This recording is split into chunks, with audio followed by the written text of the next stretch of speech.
வணக்கம். நம்ம இன்றைக்கி இந்த வீடியோவில் நம்மளோட ஜுவல்குரா ஆப்பில் இருக்க ரெசிப்ட் மாடலில் இருக்க ஒரு ஆப்ஷன் பற்றி தான் பார்க்க போகிறோம். ஸோ அதை என்ன ஆப்ஷன் அப்படின்னு சொல்லி பார்த்தோன்னா கிரெடிட் பில் அட்ஜஸ்ட்மெண்ட். ஸோ இந்த கிரெடிட் பில் அட்ஜஸ்ட்மெண்ட்ன்றது எதுக்காக யூஸ் பண்ணுறோன்னா, ஃபார் எக்ஸாம்பிள் இப்போ ஏன்ற ஒரு பர்சன் இருக்காங்க. இந்த பர்சனுக்கு நம்ம 3 சேல் பில் க்ரியேட் பண்ணியிருக்கோம். ஸோ இந்த 3 சேல் பில்லையுமே இந்த ஏன்ற பர்சன் ஒரு சில சம் ஆஃப் அமௌண்ட் வந்து எனக்கு பேலன்ஸ் வச்சுருக்காங்க. ஃபார் எக்ஸாம்பிள் சேல் பில் 1ல் வந்து ₹1000, சேல் பில் நம்பர் 2ல் ₹2000 அண்ட் தென் சேல் பில் 3ல் வந்துட்டு எனக்கு ₹3000. இந்த மாதிரி கஸ்டமர் எனக்கு தர வேண்டியது இருக்குது. So after 2 days or 1 week அப்புறம் இவர் எனக்கு பணம் கொடுக்குறாரு அப்படின்னா அதை நம்ம ரெசிப்ட் அப்படின்ற இதில் தான் நம்ம என்ட்ரி வைப்போம். ஸோ அந்த மாதிரி என்ட்ரி வைக்கும்போது எந்த அமௌண்ட் எந்த பில்க்கு அட்ஜஸ்ட்மெண்ட் பண்ணுறோம் அப்படின்றத ஐடென்டிஃபை பண்ணுறதுக்கான ஆப்ஷன் தான் கிரெடிட் பில் அட்ஜஸ்ட்மெண்ட். ஸோ இதை ஃபஸ்ட்டு நம்ம யூஸ் பண்ணுறதுக்கு முன்னாடி இந்த ரெசிப்ட்ன்ற ஆப்ஷன் கிளிக் பண்ணி இந்த ஆப்ஷனை எனபிள் பண்ணுறோம். ஸோ அது எங்கே எனபிள் பண்ணோம் அப்படின்னா ஜஸ்ட் 3 dots கிளிக் பண்ணோன்னா செட்டிங்ஸ்ன்ற ஒரு ஆப்ஷன் இருக்கும்.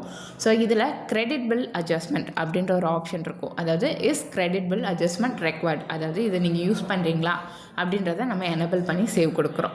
இப்போது ஒன்ஸ் இதை நம்ம யூஸ் பண்ணுறதுக்கு முன்னாடி என்ன தெரிஞ்சிடணும்னா, இப்போ நம்ம இதை யூஸ் பண்ண ஆரம்பிச்சிட்டோம்னா இதையே தான் நம்ம ஃபாலோ பண்ணி கொண்டு போடணும். ஃபார் எக்ஸாம்பிள் இப்போ ஏன்ற பர்சனுக்கு இந்த பில்க்கு இந்த அட்ஜஸ்ட்மெண்ட்டுன்றதை பண்ணிடுறோம். இன்கேஸ் ஏதோ ஒரு சுச்சுவேஷனில் இந்த செட்டிங்ஸை நம்ம ஆஃப் பண்ணி யூஸ் பண்ண ஆரம்பிச்சிட்டோம்னா லெட்ஜரில் ஒரு சில கன்ஃபியூஷன்ஸ் வர்றதுக்கு வாய்ப்பு இருக்குது. ஸோ ஒன்ஸ் நீங்கள் இதை ஆன் பண்ணி யூஸ் பண்ண ஆரம்பிச்சிட்டிங்க அப்படின்னா இதையே நீங்கள் ஃபாலோ பண்ணி கொண்டு போய்க்கலாம். ஸோ இப்போ எனக்கு இந்த ரெசிப்டில் கிரெடிட் பில் அட்ஜஸ்ட்மெண்ட் அப்படின்ற செட்டிங்ஸ் வந்து ஆன் ஆயிடுச்சு. ஸோ இப்போ நம்ம ஒரு ரெசிப்டை வந்து க்ரியேட் பண்ண போகிறோம். ஸோ அதுக்கு ஃபஸ்ட்டு நான் இங்கே ரெசிப்டில் க்ரியேட் நியூ அப்படின்ற ஒரு ப்ளஸ் பட்டன் கிளிக் பண்ணி க்ரியேட் நியூ அப்படின்ற ஒரு ஆப்ஷன் கிளிக் பண்ணுறேன். இப்போ எனக்கு ஏபிசி அப்படின்ற ஒரு லெஜருக்கு தான் நான் இங்கே ரெசிப்டை போட போகிறேன். ஸோ அதனால் லெஜர் நேமில் ஏபிசி அப்படின்றத மென்ஷன் பண்ணிடுறேன். ஸோ இதில் கேஷாக கொடுத்துருக்கறதுனால கேஷ்ன்னு கொடுத்துட்டு ₹2000 வந்து நான் இங்கே கொடுத்துட்றேன். ஸோ கொடுத்துட்டு நீங்கள் எப்பயும் போல் சேவ் பண்ணுற மாதிரி சேவ் பண்ணிங்க அப்படின்னா உங்களுக்கு இந்த மாதிரி பாப்அப் பேஜ் வந்து ஓப்பன் ஆகும். ஸோ இதில் அட்வான்ஸ் அமௌண்ட் அப்படின்றது இருக்கு இல்லையா, ஸோ இதிலேருந்து இந்த அமௌண்ட்டை வந்து எடுத்துறீங்க. ஸோ இந்த ஏபிசின்ற ஒரு பர்சனுக்கு 3 பில்லில் வந்து பேலன்ஸ் வந்து இருக்குது. ஸோ ஃபர்ஸ்ட் பில்லில் பார்த்தீங்க அப்படின்னா ₹2000 அண்ட் தென் பார்த்தீங்க அப்படின்னா செகண்ட் பில்லில் ₹36,102 அண்ட் தென் தேர்ட் பில்லில் ₹77,250 வந்து பேலன்ஸ் இருக்குது.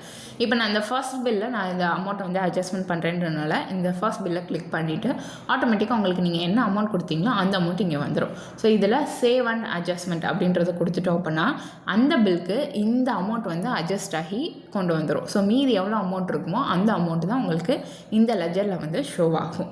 ஸோ கீழே பார்த்தீங்க அப்படின்னா சேட் பாக்ஸ் இருக்கும். இஃப் இன்கேஸ் இந்த இதில் ஏதாவது டவுட் இருக்குது அப்படின்னா சேட் பாக்ஸ் யூஸ் பண்ணி நம்மளோட சப்போர்ட் டீம் கனெக்ட் பண்ணிக்கலாம்.